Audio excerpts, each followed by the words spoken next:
Why don't we get started? Want to welcome everyone to What Comes Next, a holistic look at life after work for Gen X. We're so glad you're here to join us and your fellow Gen Xers as together we begin to explore how to navigate life after work with confidence, clarity, and purpose. Today, we'll hear from three experienced Next Act professionals who will help us take steps to prepare our bodies, our minds, and finances for the next chapter of life on our terms. Each presenter will speak for about 15 minutes and we'll leave time for Q&A at the end of the hour. Please place your questions in the chat box and we'll try to get to all of them at the end.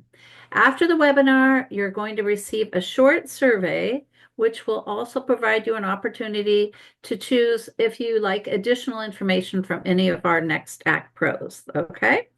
So grab your lunch, get comfortable, and let's dive in. We're first going to hear from Shelley McIntyre.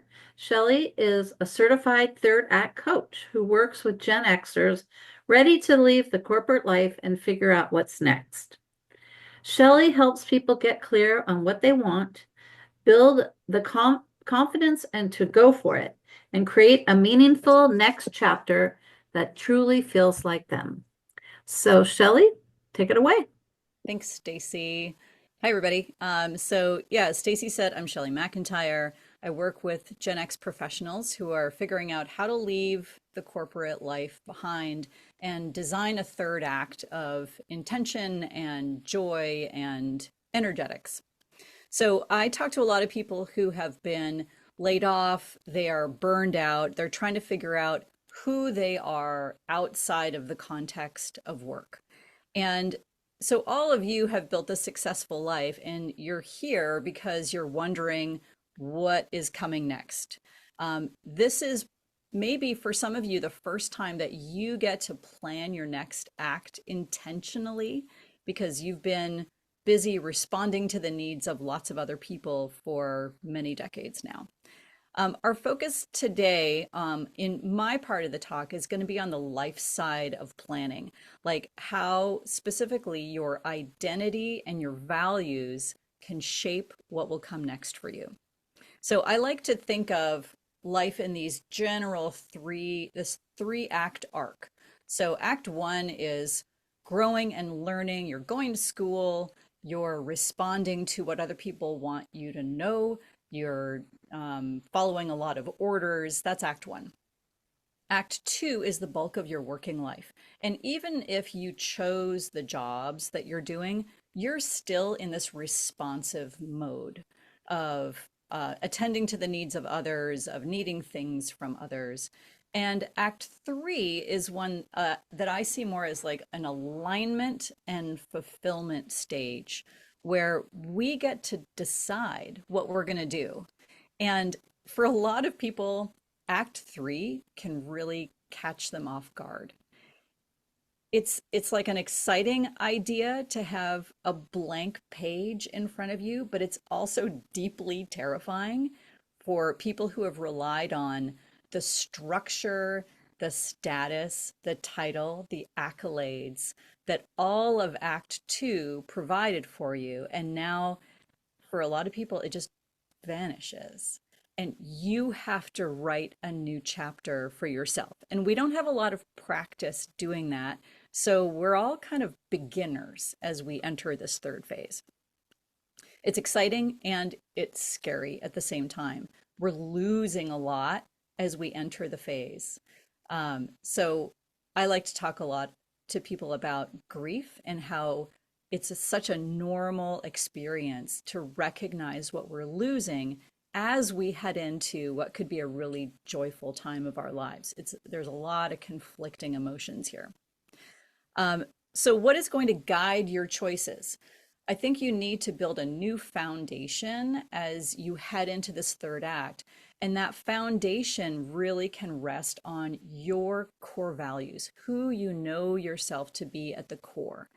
That is really easy to lose over time when we're busy just, doing what we need to do for paychecks and titles and advancement, it's easy to figure out like, or to lose who this person is at their core that you might have shelved in order to get by through your second act.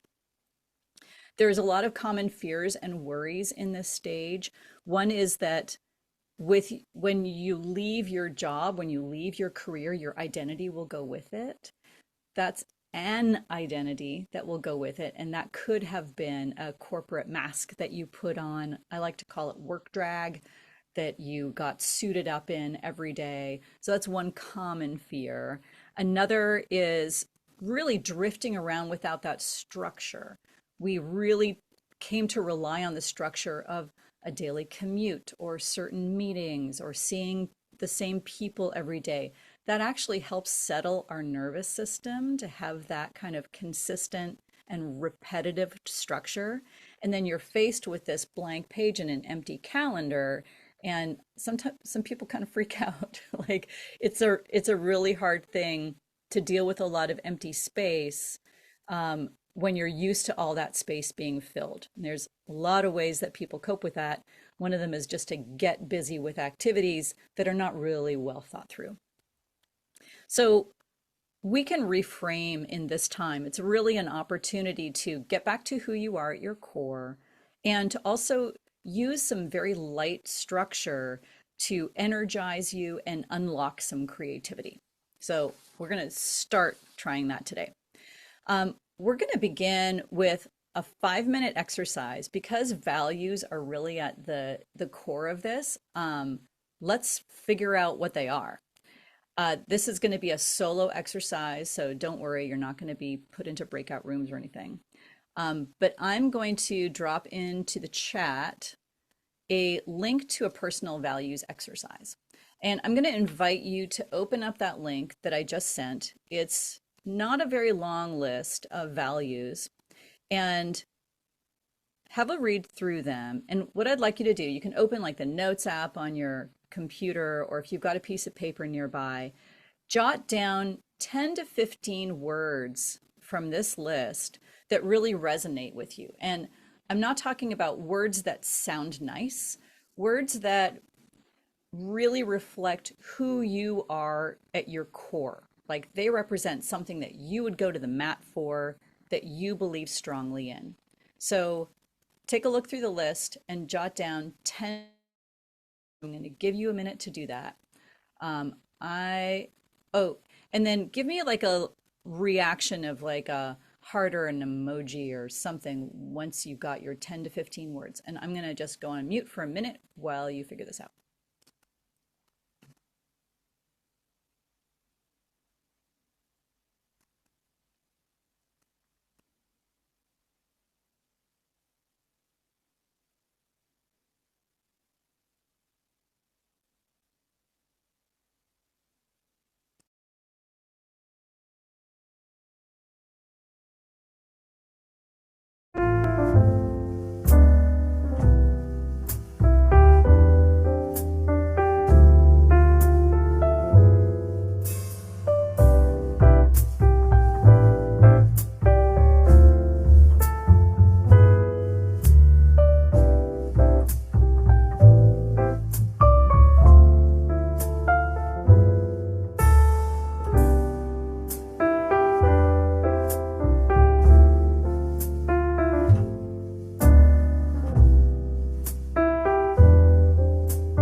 Okay, video, if you can turn that down just a little. So as you're looking at these 10 to 15 words, maybe you're not even quite done yet, but the next step that I'm going to preview for you is you're going to group the words into 3 different groups. These groups will make sense to you. Like for me, I might have joy and trust in my list, and that those make sense together in one group for me. So each of your groups only has to make sense to you. But if you can look at those 10 to 15 words and make 3 loose groupings of words that you feel are related to each other in ways that are internal to you. So you're getting your 10 to 15 words. Now I want you to group them into 3 groups. I'm going to give you 1 more minute for that.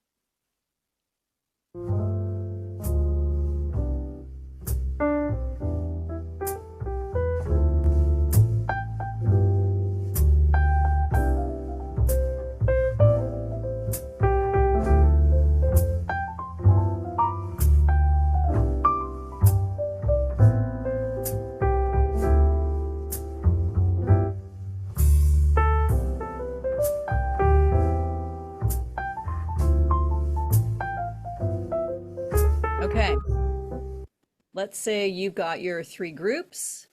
Now I would like you to choose 1 representative word from each of those groups that you feel is broad enough to encompass that group. And we're going to call these your 3 core values. It doesn't have to be precise. You might find a better word in the future, but for now, 3 representative words that basically covers all 10 to 15 words that you chose. And when you have those 3 words, I'd like to invite you to drop them in the chat so we can just kind of get a sense of the range of value words that are coming up for people. I'll do mine too.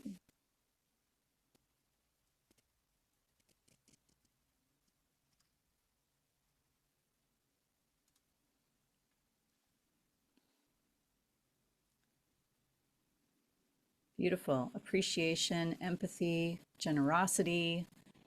Mine were joy, belonging, and connection. Who else came down to 3 words?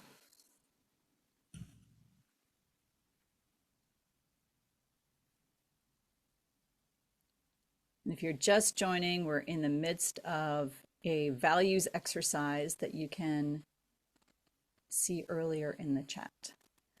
Wellness, growth, and adventure. That's great. Any other words, even individual words, land as one of your top 3, even if you haven't gotten the rest of them yet?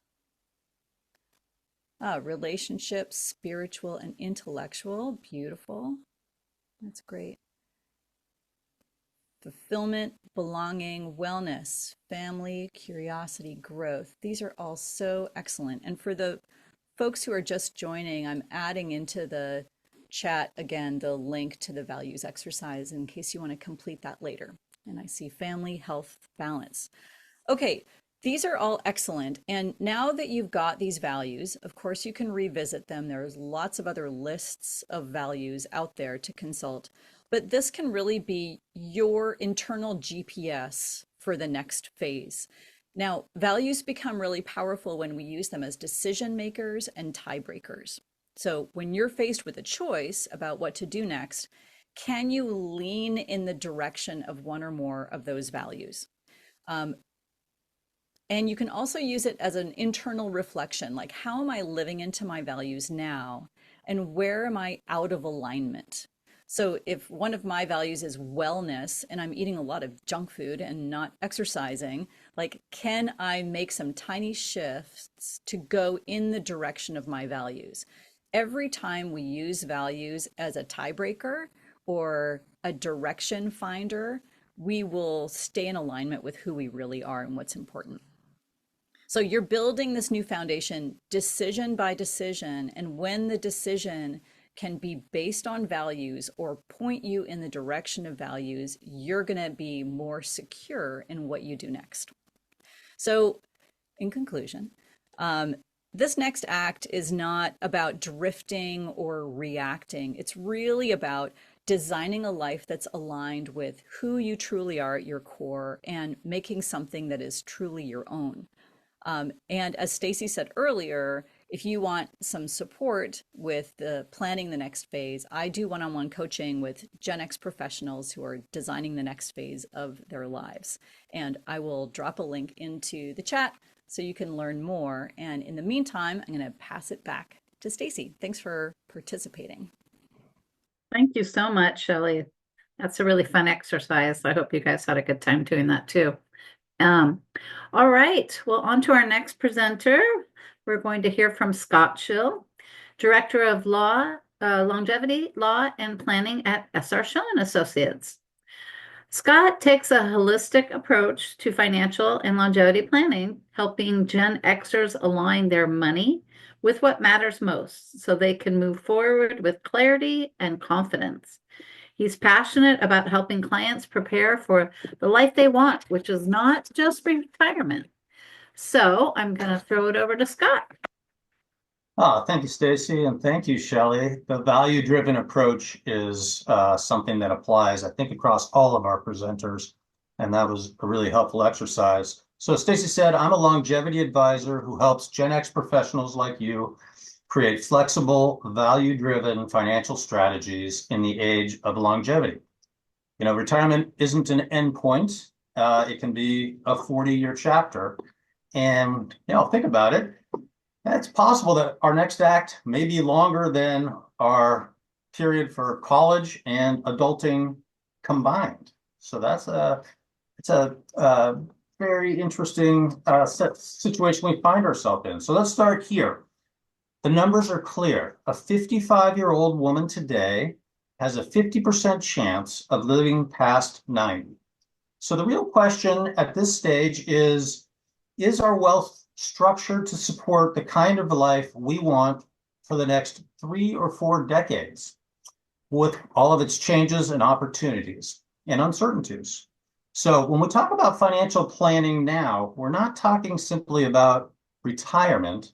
We're talking about long-term life design and ensuring that our financial resources are resilient and flexible and values aligned for the decades to come. So tired, our parents' retirement, a hard stop at 65, a pension, and maybe 10 to 15 years of leisure. Wired, we got a full next act coming down. It's not a wind down, but we're just getting started.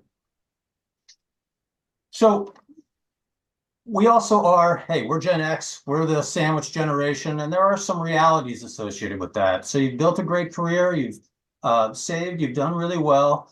But we have to be honest that longevity introduces a new complexity. So that some things like, hey, how do we transition, as Shelley really talked I think, powerfully about.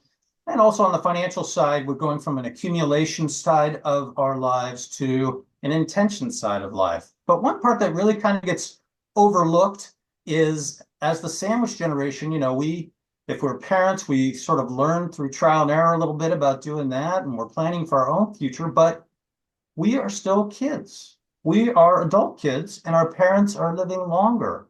And so sometimes that has a profound impact on our retirement. We don't really have any preparation for that. So if there's a dementia diagnosis or our moms have a stroke, all of a sudden we're thrown into a situation where we just don't know what to do. We just want to do the right thing.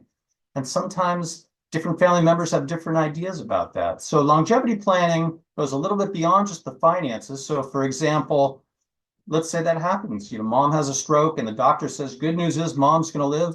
Bad news is she can't go home.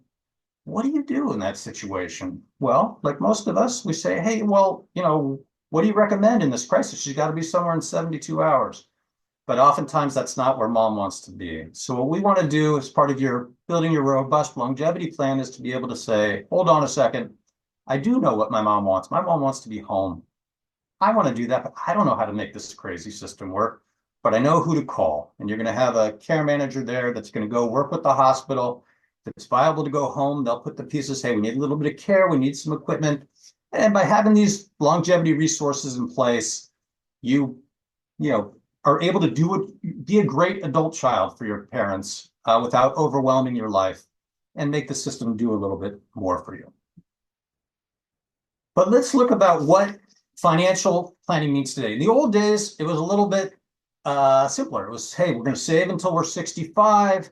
We're going to, the rule of thumb was take out 4% of your nest egg and hope that it lasts. But today, in this new era, we need a shift in our mindset. So we're not just thinking about retirement stage. We need to think in terms of life stages. And I think, as Shelley eloquently said, there's stages to this next act.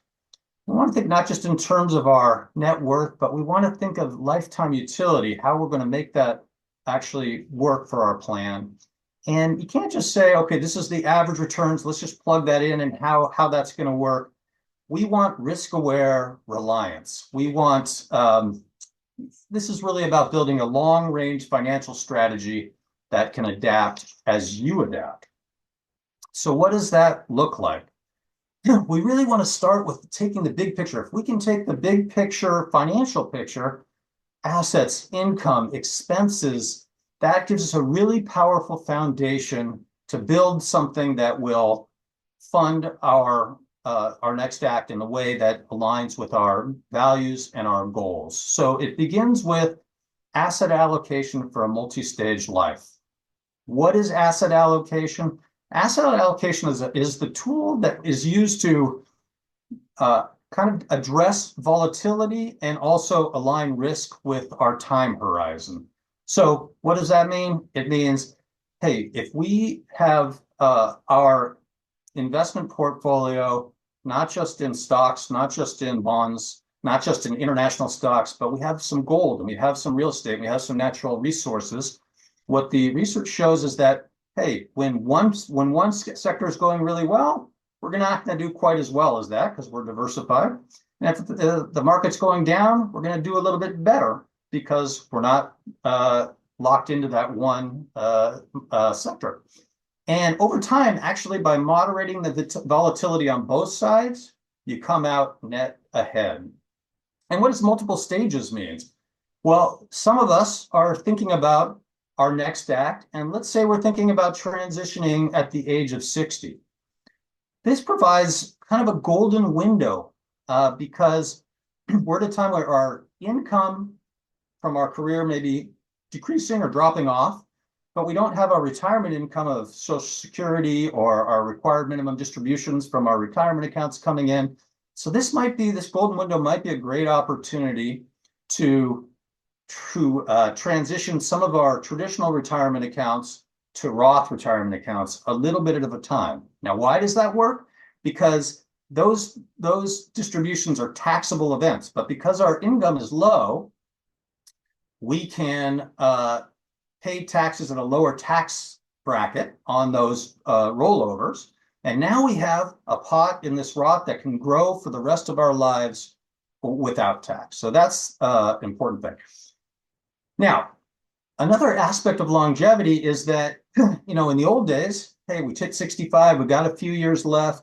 We need to be very defensive with our investments. We don't want to put anything at risk. But now, in the age of longevity, we have a longer time horizon, and we need to incorporate that into our. We want to align basically our risk tolerance with our time horizon. So, just a quick, interesting chart summary. We want to put time on your side, and nobody knows what's going to happen tomorrow, or even 5 years from now. But it's interesting to see in the long term. What this chart shows is time, diversification, and the volatility of returns. On the left side, you see over a 1-year period, there can be wild volatility, but even over a 10-year rolling period, there's never been a time that a 60-40 portfolio of stocks and bonds have not been positive. So we want to really make sure we're correctly calculating our risk tolerance and our time horizon that aligns with our values and our goals. So what about lifestyle and expense modeling? Okay, we really want to, if we can get a hold of our expenses, again, this will be a really powerful tool and platform for a robust financial strategy that will go the distance. And it's a little bit dynamic. It's not static. So we're thinking our next act, we're going to front load. Hey, we're going to do a lot of traveling maybe. We're going to go on some retreats. We're going to do some experiences. And we want to build that into your financial plan and see how that models out over the lifetime. As we go down the road, hey, we're going to think about long-term care expenses or healthcare expenses are going to increase. All these pieces we want to put together. So we put together your assets, your income, your expenses as it goes over time. And now we need to stress test it. And that's what a Monte Carlo simulation is about. So what we're going to do, it's a very robust probabilistic model. We're going to say, hey, what happens if inflation spikes or the market crashes, or, what's the sequence of returns? If this happens in year 2 of my next act versus in year 10 of next act, how is that going to impact things? So this is really helpful because you do 10,000 simulations and you see, okay, 90% of the time, that's what we'd like to see, it's going to work out. That considering all of these inputs, that I'm going to be okay at the end of the day. And so that's really powerful because often, to be frank, sometimes we have high net worth clients that have a lot of money and they come to us, but they're scared to touch it because they don't know what the future will bring. So the power of this exercise is to make you feel comfortable that you can do the things that are important for your next act, and you're going to be okay. So let's just do a quick case study. We got Jason and Maria to see how this plays out. They're a couple in their early 50s. They have about $2.5 million in assets. They have 2 homes and 1 rental. And they're thinking they want to transition from their careers about 60. They would like to give back a little bit. And they want to, they're thinking about funding the graduate school education for their kids, and they're thinking about their aging parents. So what do we do? Well, the first thing we're going to do is we're going to take a look at the makeup of their financial assets. So some of that is tax deferred in retirement accounts. Some of it's in taxable accounts. So we want to do a deep dive here and say, in the taxable accounts, they have some Microsoft stock that they bought at 20 that has a lot of tax consequences to it.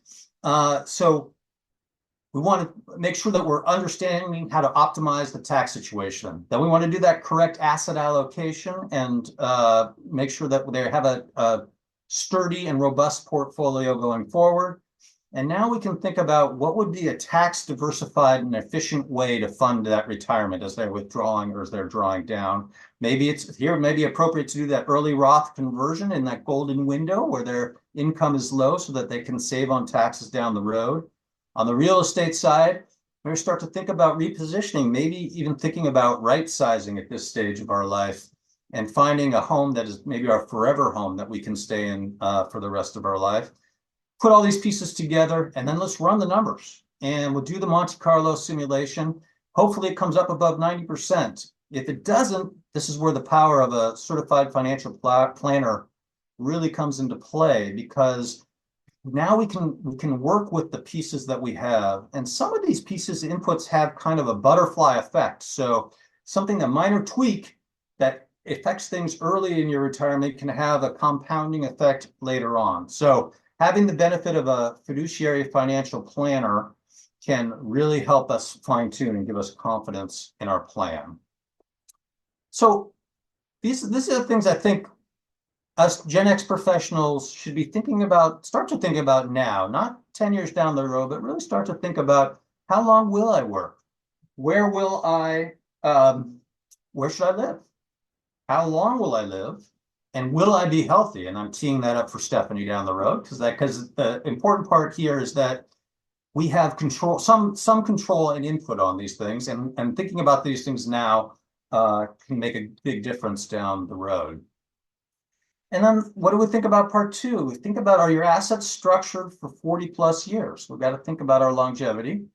And do you know how your spending might evolve over time? These are things that working with a financial planner we can really dig into and figure out. Have you tested your strategy under real world volatility, inflation, or changing tax laws? I'm not sure if anybody's noticed that volatility has been in the news for the last couple months. And most importantly, this next act plan is planning not just to survive, to make sure we have enough money, but it's an intentional plan for your freedom and flexibility aligned with your values. So that's it. I mean, I hope what I'd like you to come away with today is a framework to make sure you're asking the right questions and make sure that we're looking at the full financial picture and you want it to be adaptive and flexible for clarity. All right, so you are my people. We're Gen X. We're the sandwich generation. We were the latchkey kids. We were the kids that survived the 2008 financial crisis. We went from analog to digital.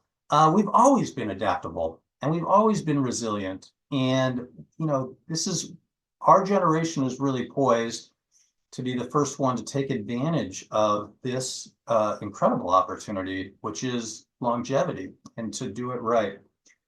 So thank you. And I'm going to turn it back over to Stacy. Thank you so much, Scott. That's a lot of great information, a lot of things that people might not know. So, all right, we're on to our final presenter. Stephanie Patterson is with us. Stephanie is a registered nurse and founder of Lifestyle Medicine RN.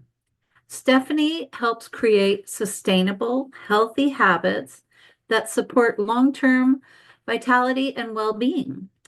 Her approach blends practical strategies and deep empathy to help you feel better and thrive in this next chapter. So, looking forward to hearing Stephanie. Thank you. Thank you, Stacy, and thank you, Scott. That was very helpful. Love the talk. And Shelley, thank you because you both set me up perfectly. Shelley's values exercise is one of my all-time favorite. And like Scott said, are your assets structured for your next 40 plus years? I'm gonna share screen here and go over to my presentation.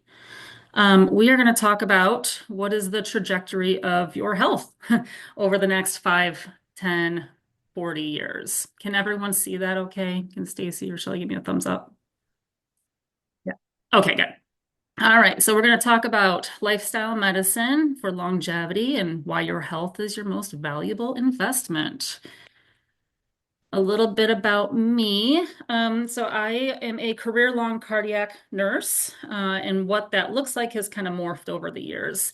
In the earlier career, I focused more on end-stage heart failure, working with patients whose hearts were so sick that they needed devices to help literally pump blood throughout their body for them. And I started in the CTICU and then eventually worked with like heart transplant and LVADs and things like that. The problem was I knew that a lot of the disease I was seeing could have been prevented. And if only we had gotten to patients 20, 30 years prior. It was very much lifestyle mediated is a term that we often use. So eventually I swung the pendulum in the polar opposite direction. I went back to school and I became board certified in lifestyle medicine, and that's what I focus on now. This is a very long definition of what lifestyle medicine is. It's a medical specialty that's been around for about 20 years and is gaining in popularity. This definition here is pulled directly from the American College of Lifestyle Medicine website, but I can summarize it by saying we can use your lifestyle. There's the 6 pillars there in that image, and we will talk about more of those in a few minutes. We can use these pillars and focus on your lifestyle, and we can not only prevent and better treat disease, but oftentimes we can even reverse it. And that's going to be very significant when we start talking about which diseases we're looking at in our later years, which I will show here again in a couple minutes. Before we get into the how, I think it's important to address the why. Why do we need to plan ahead for our health? We know that we need to, but we have this really unique situation. It's like a modern day problem that we haven't really experienced in past generations. And I'll point out the average lifespan here I have listed. There's some variability in these numbers. In 1900, I put 47.3. It was give or take a year, depending on if you were male or female. All of these were a little bit variable depending on your gender. I kind of just split the difference to give you the rough estimate. So if you can see 1900, it was around 47 years. 25 years later, we're up to 58 years. That's great. In 2021, we're up to 76 years. And actually, in the years prior, and I want to say it was 2018, the CDC came out and it was even higher at 78, but COVID kind of messed with that number a little bit and lowered it. Overall, though, you see a great trajectory. We're looking at longevity, and that is largely due to the advancement of medicine. So, in that sense, medicine has served us very well. But the question we need to be asking is, what about quality of life? And that is what we are seeing a decline in. Some not so fun facts here. There's a difference between health span and longevity. Longevity being how long you live. Health span is the number of years that you are able-bodied and that you're capable of actually enjoying life. So over 80% of adults over 65 have at least one of these chronic conditions listed off to the side. This list here is the top 10 causes of death, and this list is maintained by the World Health Organization. So you can go on their website and they update it periodically. Half of the people over 65 have at least two of these. And when you start looking at the amount of time that people go on vacation versus the amount of time they spend in doctor's offices, they actually spend more time in doctor's offices. And the later that they get in their disease and the older they get, of course, the more amount of time that they spend in doctor's offices and in the hospital. And the sad thing is, aside from accidents, which is number 4 on that list, these conditions are preventable or reversible. They don't need to happen. Or if they do happen, sometimes we can't avoid it. They can be better managed than what we're doing in modern medicine today. Your health becomes meaningful when it translates into freedom.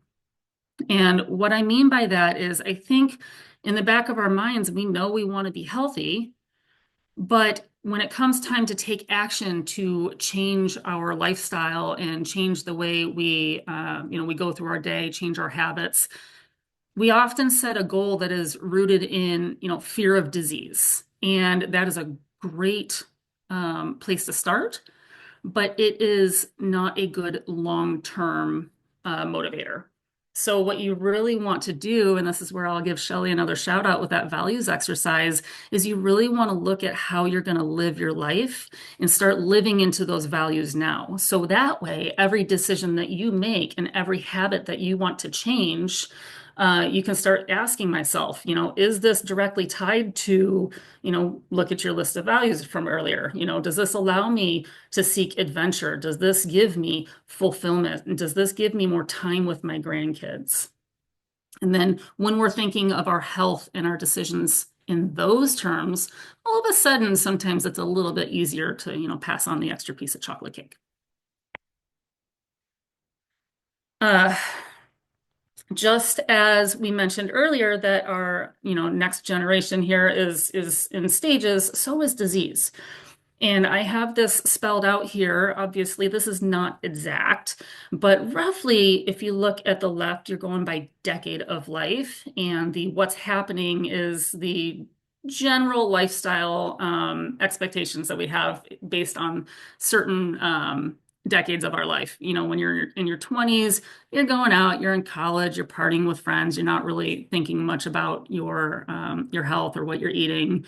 By the time you're in your 30s and 40s, you've got a family, you have the house, you have the job, your stress is really starting to peak. And then also, though, along the way, what it's leading to is disease. The problem is most of these diseases develop silently until it explodes and we have a diagnosis. So the point of all of this and the main takeaway that I want you to leave with is when you're diagnosed with diabetes or you have a heart attack or you're put on blood pressure medications, these are not diseases that just poof happen overnight. They have been developing inside of you for decades. And the best time to act is much earlier than what we typically do. We're a very reactive medical system. So we wait until we have a big problem instead of saying, you're pre-diabetic, now is the time to act to avoid getting diabetes. Too often, our doctors are saying, you're okay, maybe eat a little healthier. Eventually, that person develops diabetes, and then they're put on the medications, and then they start talking about lifestyle change a little bit more. But even then, overall, it's a very reactive medical system.